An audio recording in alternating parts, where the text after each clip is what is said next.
बुद्धिमताम वरिष्ठम। हनुमान जी क्या है? बुद्धि में श्रेष्ठ। तब तो गोस्वामी जी कहते बल बुद्धि विद्या। बल भी दो। बल कितना है? अतुलित बल धामम। आप में अतुलनीय बल है तो बल दो। बुद्धि बुद्धिमताम वरिष्ठम। आप हमको बुद्धि भी प्रदान कीजिए। बुरा मत माने, जितने विद्यार्थी छोटे बच्चे यहां बैठे हैं कान खोलकर सुन लो। जो जो पढ़ाई करते हो, आप पढ़ाई में निपुण होना चाहते हो तो प्रतिदिन एक पाठ हनुमान चालीसा का पढ़कर माता पिता को प्रणाम करना प्रारंभ कर दीजिए। चारों चीजें प्राप्त हो जाएंगी आपको। बल भी मिलेगा। कोई छोटा बच्चा स्कूल में ढिसुम ढिसुम करता हो, हार जाता हो, तो हनुमान चालीसा पढ़ो। इसका मतलब ये नहीं कि फिर तुम ढिसुम ढिसुम करना, नहीं, जरूरत ही नहीं पड़ेगी। लोग तुम्हारा हाव भाव देख करके ही डर जाएंगे। बल बुद्धि विद्या। हे हनुमान जी, बल बुद्धि विद्या देवो मोहि हरहु कलेश विकार। आप हमारे कलेश का हरण। ये दो ही बंदरा बैठे, जरा कैमरा करिए ये बंदरा की तरफ। ये चंबल के बंदर हैं। आहा, शर्मा तो ऐसे ना जैसे तुम दुल्हन बने बैठे हो प्यारे। ना है, देखो इस तरफ, देखो कैमरा की तरफ देखो। अब हाथ जोड़ो, हाथ तो जोड़ो कैमरा की तरफ। आहा, क्या गजब लग रहा है। अच्छा जो बताओ बेटा, जो तुम्हें पाइप पे बैठने की सलाह की नहीं दी थी राजा?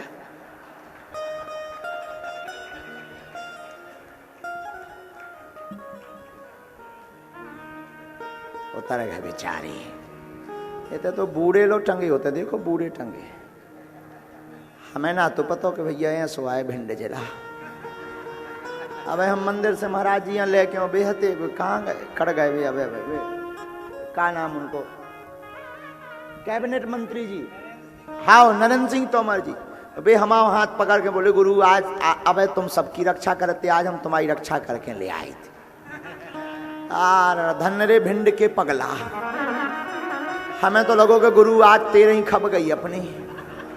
हाँ, जो देखे सो चोटियां सी ले, कोनो नीचे हो पाँव में हाथ डाले, कोनो एक ने तो कान ही तांदा, हम की जो का बोले पाँव में पड़ रहा है, हम की कान की अब पाँव पड़ रहा हो, कान की अब पाँव पर अंजात।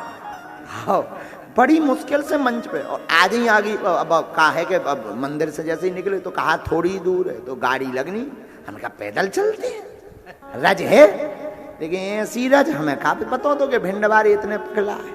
लेकिन कुछ भी कहो, लोग चंबल को कहते जरूर हैं। चंबल में जो भक्ति का आज समुदाय देखने को मिल रहा बहुत गजब का है।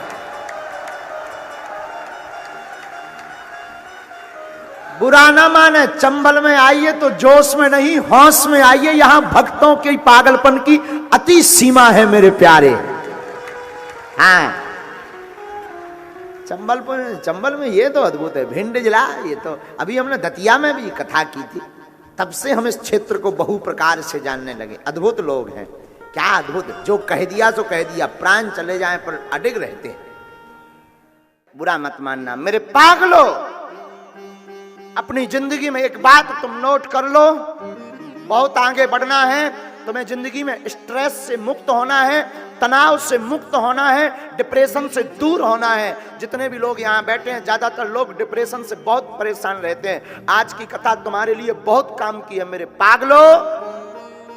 अपनी जिंदगी में तुम जहां हो उसी में हंसी खोजना प्रारंभ कर दो, उसी में अच्छा देखना प्रारंभ कर दो, तुम कभी डिप्रेशन में नहीं रहोगे। शायद ये बात तुम्हारे समझ में न आए तो आज की कथा सुन लीजिए। आपने ढोल बजाने वाले तो देखे होंगे, इस उदाहरण से समझिए। ढोल बजाने वाला, बैंड बाजा बजाने वाले लोग शादियों में जाते हैं, पैसा लेते हैं। पैसा लेकर के विवाह में बैंड बाजा बजाने के लिए जाते हैं तो उसमें 8-10 लोगों का ग्रुप होता है। सभी का काम होता है तो सभी बजाते, कोई ऑर्गन प्ले करता है, कोई ढोल ठोकता है, कोई उसमें मंजीरा बजाता है, कोई उसमें कुछ करता, कोई उसमें कुछ करता, लेकिन सब जाते हैं साथ में। उसमें दो प्रकार के मानसिकता के लोग जाते हैं, एक उसमें प्रसन्न मानसिकता का, एक डिप्रेशन की मानसिकता का।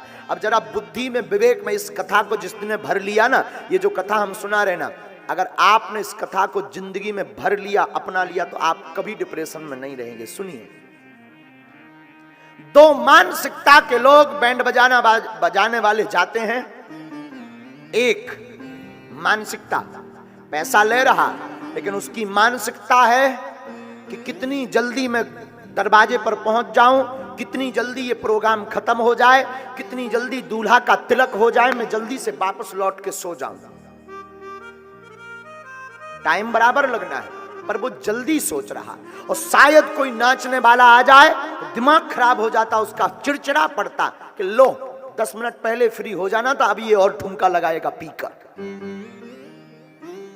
एक ये मानसिकता का व्यक्ति जो डिप्रेशन में रहता है।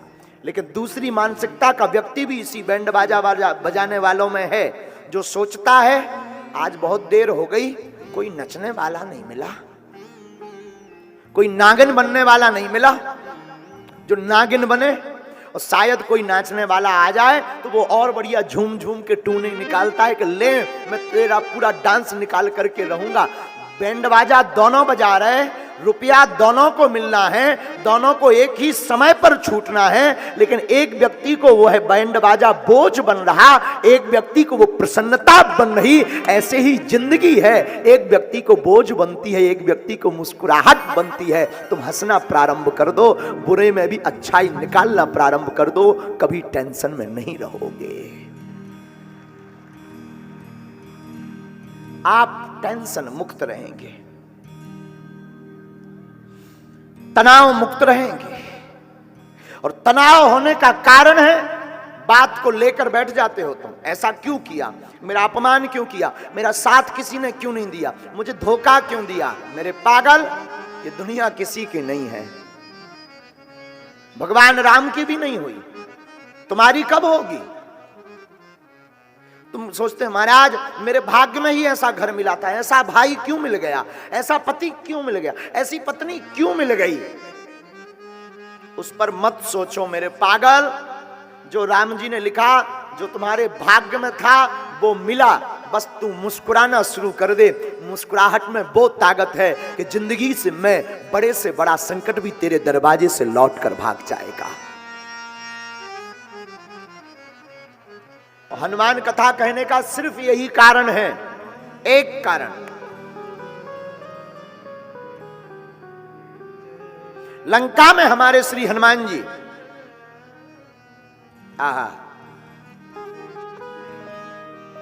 लंका में राक्षसों का वध करने के लिए हमारे हनुमान जी जाते हैं, लेकिन हंसी का बहाना ढूंढते हैं हमारे हनुमान जी। हाँ, लंका में बल्कि जानकी जी बड़ी शोक में है, जानकी जी को बड़ी चिंता है, और धन्य है हमारे हनुमान जी।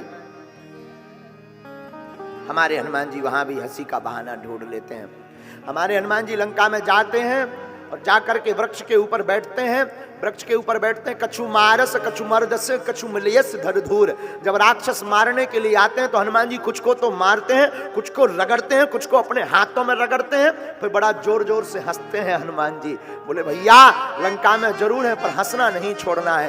भागवत पढ़िए तो भागवत में भगवान मुस्कुराना नहीं छोड़ते। आप भी अपनी जिंदगी में एक बात याद रख लीजिए, परिस्थिति कुछ भी हो, संकट कितना भी बड़ा हो, हंसने का बहाना ढूंढते रहिए, संकट अपने आप किनारा काट के भाग जाएगा।